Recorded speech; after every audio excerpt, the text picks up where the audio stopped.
Hello students, NCERT math class 9 में आपका स्वागत है। पिछले वीडियो में हमने चैप्टर 12 के एग्जाम्पल 1 और 2 कर दिए थे। अब तीसरा एग्जाम्पल कि एक त्रिभुजाकार पारक ए बी सी की भुजाएं 120 मीटर, 80 मीटर और 50 मीटर है।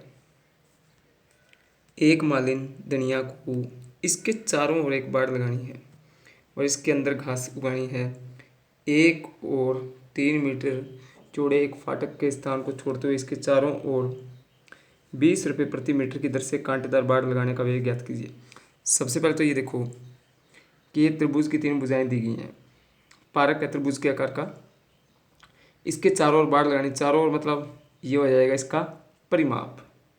इसके अंदर घास उगानी है तो अंदर वाला जो भाग होता है वो कहता है क्षेत्रफल, जो आपको मैंने परिभाषा में बताया था। अब इसके 3 मीटर चौड़े एक फाटक का स्थान छोड़ते हैं। मान लीजिए यहाँ से यहाँ तक 3 मीटर चौड़े फाटक का स्थान छोड़ेंगे। अब इसके चारों ओर बाड़ बनानी है तो ये एरिया जो ये फाटक की माप है वो क्या हो जाएगी, माइनस हो जाएगी। वो अपने हल करेंगे तो समझेंगे।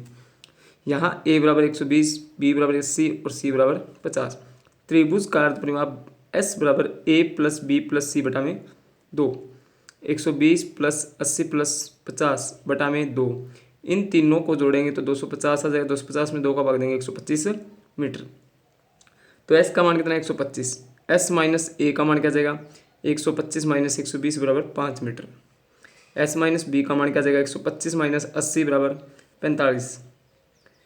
s माइनस c का मान क्या जाएगा, 125 में से 50 घटाएंगे तो 75 मीटर। अब घास उगाने के लिए क्षेत्रफल, तो फॉर्मूला क्या है, root S minus A, S minus B और एस माइनस सी। तो एस का मान है 125, ए का मान है 5, बी का मान कितना आ गया 45। मतलब ए का मान 5 नहीं है, एस माइनस ए, मतलब कि एस के मान में से ए का मान घटाया तो क्या बच गया 5। एस में से बी का मान घटाया तो क्या आ गया 45। एस माइनस सी का मान कितना है 75। अब क्या किया, 125 के अभाज्य गुणनखंड किए तो क्या गया 5 इंटू 5 इंटू 5। 5 के गुणनखंड क्या होंगे 5 हो जाएगा। 5 इंटू 1 तो 5 लिख दिया। 45 के गुणनखंड क्या जाएंगे 3 इंटू 3 इंटू 5। 75 के गुणनखंड क्या जाएंगे 3 इंटू 5 इंटू 5। अब आपने इसको सही क्रम में लिख दिया। जब अंडर रूट का चिन्ह हटाते हैं, जो संख्या 2 बार होती है उसको एक बार लिखते हैं, उसके ऊपर से रूट का चिन्ह हट जाता है 3। अब 5 इंटू 5 इंटू 5, अब क्या बच गया 3 और 5 बच गया। तो ये अंडर रूट में आएगा, इनका गुना हो जाएगा 3 इंटू 5। 5 5 25, 25 5 125, 125 को 3 से गुना किया 375। 3 into 5 under root 15, 375 under root 15 metre की स्क्वायर जो घास का क्षेत्रफल है।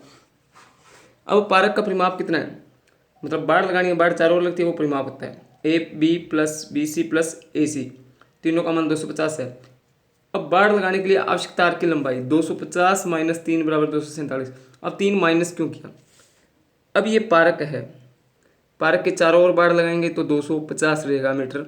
उसने कहा कि 3 मीटर का स्थान छोड़ते हुए, मतलब ये 3 मीटर का स्थान छोड़ देंगे तो यहाँ पे बाड़ नहीं लगेगी क्योंकि ये फाटक है।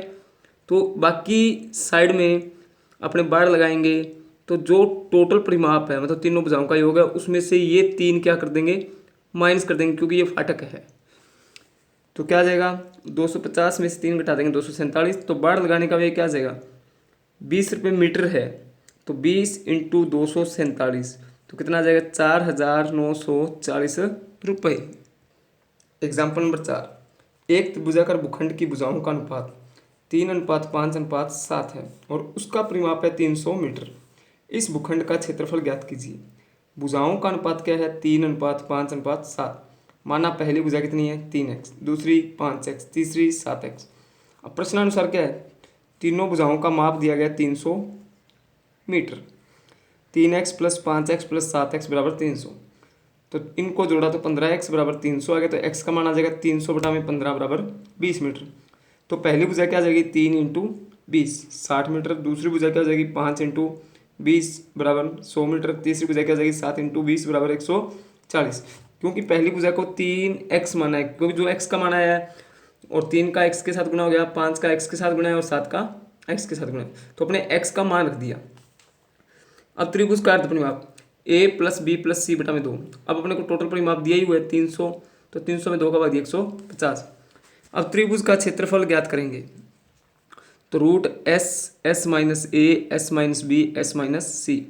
तो एस का मान आ गया 150, 150 में से 60 घटा देंगे, ए का मान 60 है, S minus B S minus C. तो 150 का 150, 150 में से 60 गए 90, 150 में से 100 गए 50, 150 में से 140 गए 10।